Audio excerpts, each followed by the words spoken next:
Are you in the process of getting a mortgage? Maybe you're purchasing a home, perhaps you're refinancing. Either way, there's a lot of advertisements out there on the radio and on the television advertising rates as low as 1.75%. But when you call the lender to actually get a loan, you're getting quoted a much higher rate. Why is that? Well, we're going to dive into it in today's video. We're going to talk about how these interest rates that are being advertised aren't realistic in many cases. And we're also going to address the question of when it makes sense to buy down points when getting a mortgage. So you're driving down the road, you're listening to the radio, and on the radio comes an advertisement for an interest rate at 1.75%. Honey, stop the car.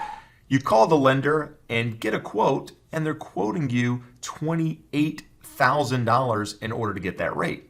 What? I just heard on the radio it was 1.75%. And now you're telling me it's $28,000? That's right. A lot of these lenders out there are advertising rates much lower than the market rates you're getting quoted by other lenders. But the caveat is that it costs you a lot of points in order to buy down that rate. What does that actually mean? Well, in order to take advantage of these interest rates, the lender is requiring you to buy down points. In the case of 1.75%, today I had my lender run a scenario and it cost $28,000 in order to take advantage of that rate. Now, this was based on a $400,000 loan amount. Now, today's market rate without buying any points is 2.75%. So it was saying 7 points in order to buy down that rate, just over 7 points, in fact, to buy down that rate to 1.75%. So in this case, on a $400,000 loan amount, that was just over $28,000.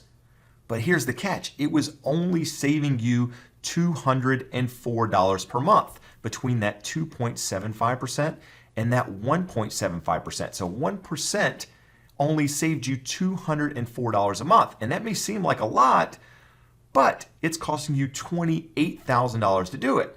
So in order to recoup your cost, you take that 204, you divide it into the 28,000, and it takes you just over 11 and a half years in order to recoup the cost of that loan. So does it make sense to actually do this sort of thing? The answer is no, absolutely not.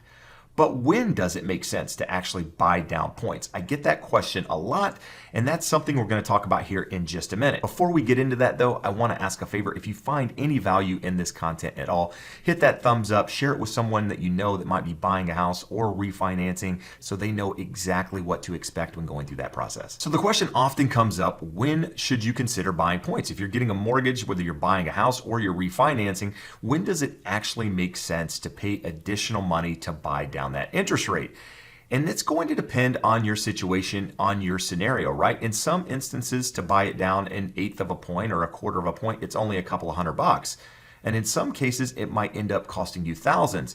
But what I like to tell clients is that when you're going through that process, you know, it's a matter of knowing the numbers and seeing if the math makes sense. So if you're going to save, say, $50 a month and it's going to cost you $2,000 in order to buy it down, take that $50, divide it into the $2,000, figure out how many months it's going to take you to recoup your costs and see if that makes sense to you.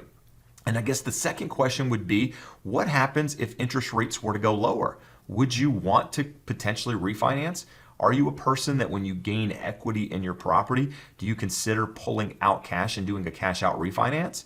At the end of the day, most buyers, most homeowners don't end up keeping the same loan for more than a period, 5-7 years in many cases. In fact, it's actually aged a little bit. You know, previous it was 3 or 4 years. Most recently, it's probably been less because interest rates continue to trend down. And so the question for anyone that's considering buying points is, if interest rates do go back down, you know, to the low 2% range, for example, and you were in a position to refinance, would you be okay staying in the same loan? Because if you end up paying a lot of points in order to buy down that rate, it's not going to make sense to refinance because you're just wasting the money that you paid up front, right?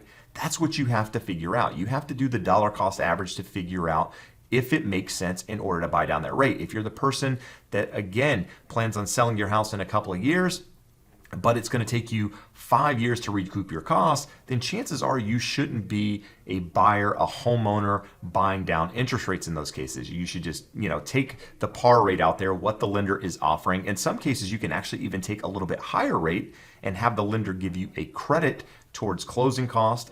In some cases, it might actually make sense to take a little bit higher rate versus paying down rates.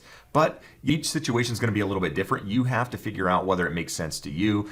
In some cases, it might make sense, right? If you're the kind of person that plans on keeping that same loan for the next 30 years, you want to pay it off or what have you, and your goal is just to continue paying it down, then maybe it does make sense to buy down that rate. But in most cases, it does not. And the second thing I want to talk about here is if you're considering getting a mortgage or refinancing, make sure you're going with, an experienced professional, right? You're not making the call to the call center, the guy that's advertising the 1.75% online. Make sure you're going with somebody that has the expertise, that can guide you through the process. Not somebody that was, working as a fitness instructor 3 months ago and now they're just doing loans because, they heard there's good money in it. Make sure you have somebody that can guide you through that process, help answer any questions you have, and can also run the analysis for you, give you a couple of different options, show you, hey, look, this is what it is today, this is what it is buying down points, and this is what it is taking a slightly higher rate and helping you with your closing costs, right? Somebody that understands the business can guide you through that process and help you make sense of that situation. Now, if you're out there looking or you're considering refinancing or getting a mortgage, you don't have a lender that you trust or anyone that you know, click the link in the description below. I'm happy to refer you to somebody that does business the same way I do. I have connections all over the country and I'm happy to put you in touch with one of those. Lastly, if you're just going through the process of getting a loan, don't really understand mortgages, the whole idea of the mortgage and everything that goes into it, click this video here where I go into Mortgage 101, takes you through the entire process and will help guide you in the right direction. But for now, I appreciate you taking the time to watch, appreciate the support. Have a great day. Bye-bye.